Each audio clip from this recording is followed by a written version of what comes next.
Our prepositional phrases with Mr. Taylor. When I first learned of prepositional phrases, I always thought of Snoopy and his doghouse. Now, each one of these is a prepositional phrase starting with a preposition.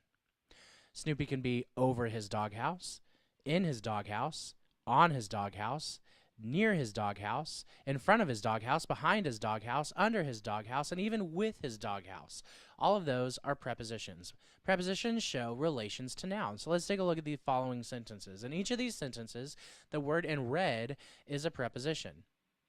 But you got to be careful because prepositional phrases need to end with an object. If your preposition doesn't lead itself all the way to an object for that preposition, you might actually have an adverb or another part of speech. So let's take a look at these examples. John looked under his desk for his paper.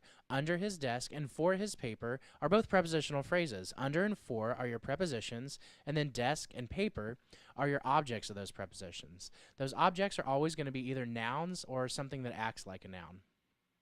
In the hall and to class are the prepositional phrases for in the hall Trey walked to class. And then finally, without a sound and across the classroom are the prepositional phrases for without a sound Lucy passed a note across the classroom. So, prepositional phrases, what are they good for? Prepositional phrases act like either adjectives or adverbs. Now, adjectives, those are words that describe nouns, and they answer the question, which one? So, in this example, Cole wanted the book with the orange stripes. Which book did he want? The one with the orange stripes, with being our preposition, and the orange stripes ending our prepositional phrase. Which one for the next sentence? The desk near Alex remained empty.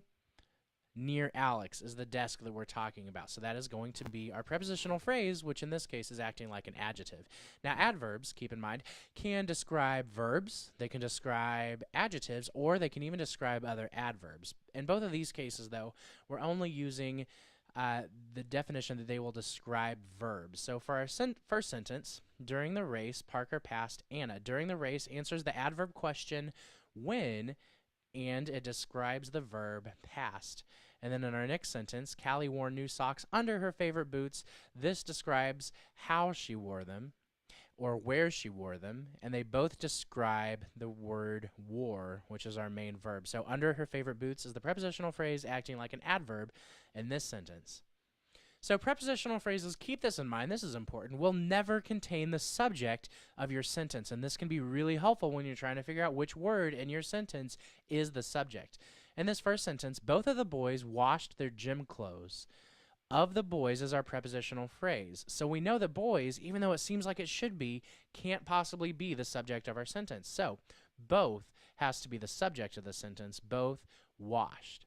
In our next sentence, we have Thomas, with the help of his friends, created a video. So we know that with the help of his friends cannot be considered when we're looking for the subject of this sentence. We're only left with Thomas. Thomas is our subject.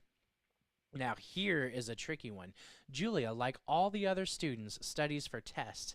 It seems really weird sometimes that the word students should be followed by the word studies because it doesn't seem like they fit together, but we have a prepositional phrase here, like all the other students. So we're not considering that when we're trying to figure out how to best match Julia with studies. Students would have been a plural verb, a plural noun, and we would have needed a verb to match it.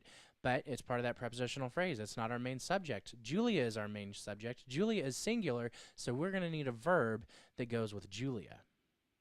All right, well, thank you for watching. This has been Prepositional Phrases with Mr. Taylor.